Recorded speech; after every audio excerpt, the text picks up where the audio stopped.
अंतर्राष्ट्रीय मजदूर दिवस के मौके पर मुख्यमंत्री योगी आदित्यनाथ ने रविवार को लखनऊ में ई पेंशन पोर्टल का शुभारंभ किया।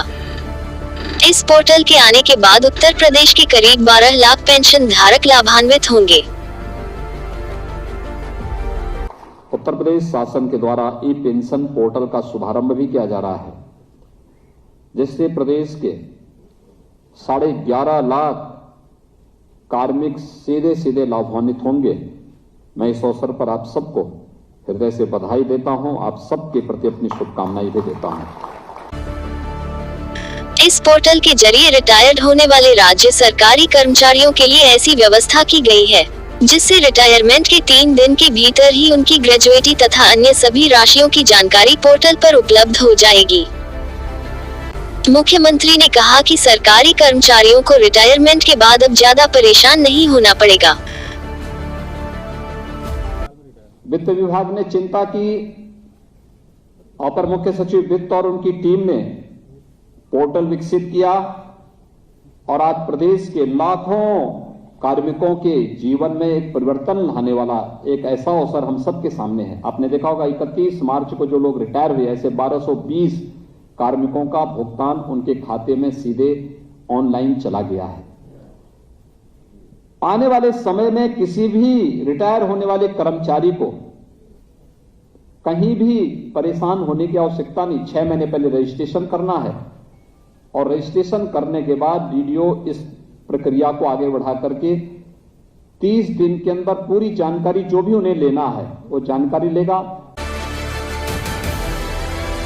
इस दौरान मुख्यमंत्री ने ये भी बताया कि पेंशन पोर्टल कैसे काम करेगी।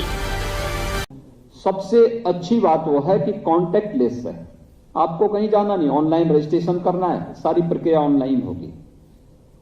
ये पेपरलेस है, पेपर के जो मोटे मोटे बनते हैं उसकी भी आवश्यकता नहीं पड़ेगी, सारी चीजें उसी के साथ इसको जोड़ना है। कैशलेस है, जब कैशलेस होगा तो लेन देन की भी कोई संभावना इसमें नहीं रहेगी और प्रक्रिया 6 महीने पहले से ही ये अपने आप पूरी हो जाएगी और पेंशन आवेदन किए जाने के उपरांत 30 दिनों के अंदर इसमें सभी प्रक्रियाएं अपने आप आगे बढ़ती हुई एक कार्यक्रम आगे बढ़ेगा।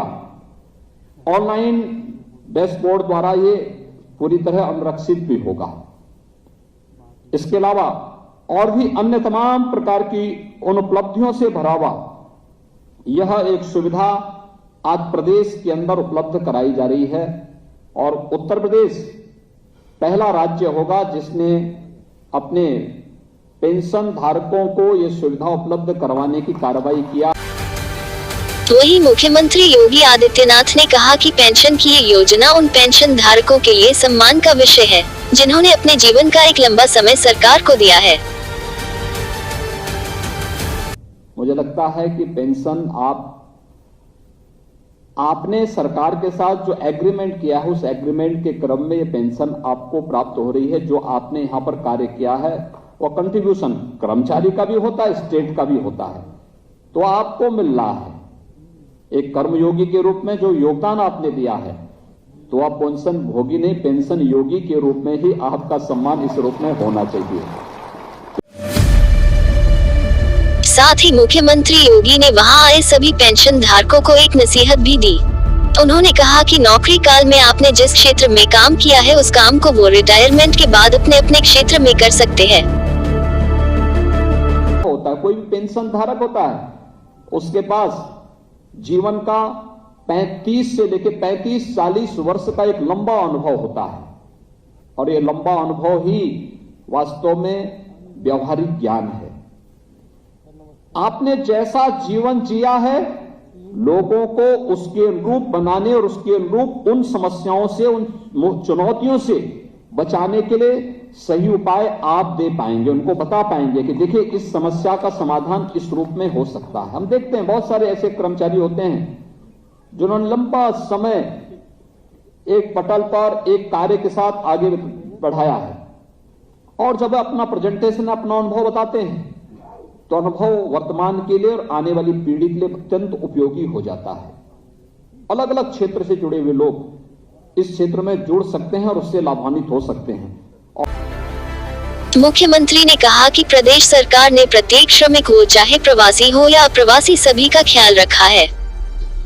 उन्होंने कोरोना काल में श्रमिकों के लिए दी गए सरकारी सुविधाओं का उल्लेख भी किया। आज श्रमिक दिवस है। हमने हर एक श्रमिक को, वह प्रवासी हो या निवासी हो, हर एक श्रमिक को 2 लाख रुपए की सामाजिक सुरक्षा की गारंटी उत्तर प्रदेश सरकार ने उपलब्ध करवाई है। कोविड के दौरान हम लोगों ने उपलब्ध करवाई। 5 लाख रुपए का स्वास्थ्य बीमा का कवर हर एक श्रमिक को देने की कार्रवाई युद्ध स्तर पर आगे बढ़ रही है। उन्होंने श्रमिकों के बच्चों के लिए भी प्रदेश सरकार द्वारा चलाए जा रहे कार्य योजनाओं का भी उल्लेख किया। जितने भी बीओसी बोर्ड से जुड़े हुए श्रमिक हैं, जिन्होंने अपना रजिस्ट्रेशन करा रखा है, उन सभी श्रमिकों के बच्चों के लिए हम लोगों ने एक व्यवस्था की, क्योंकि जो श्रमिक आज लखनऊ में है, 2 महीने के बाद फिर वह जाकर के बरेली या कानपुर में जाके काम करता है, जहां उसको काम मिलता वहां भटकता है, परिवार को साथ में लेके जाता, बच्चे नहीं पढ़ पाते हैं।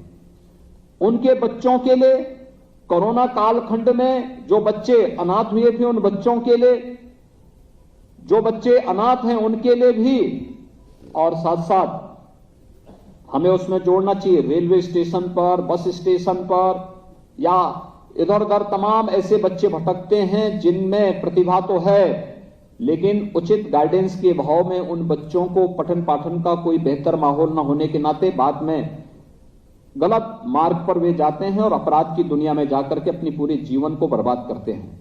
उन सभी के लिए हम 18 अटल आवासीय विद्यालय 18 कमिश्नरी में पहले चरण में बना रहे हैं, जिसमें उन बच्चों को बेसिक से लेकर के यानी 5वीं तक, एक पहली से 5वीं तक पढ़ाने की व्यवस्था अलग विद्यालय में, लेकिन 6ठी से लेकर के 12वीं तक आवासीय विद्यालय, रेजिडेंशियल विद्यालय, अत्याधुनिक सुविधाओं से युक्त आवासीय विद्यालय बन रहे हैं। उन विद्यालयों में उनको पढ़ाने की व्यवस्था होगी। सभी प्रकार की सुविधाएं वहां पर फ्री में सरकार के द्वारा उन्हें उपलब्ध करवाया जाएगा। आपको बताते चले कि इसी पोर्टल का उद्घाटन राजधानी लखनऊ के लोक भवन में किया गया। Bureau report ST news.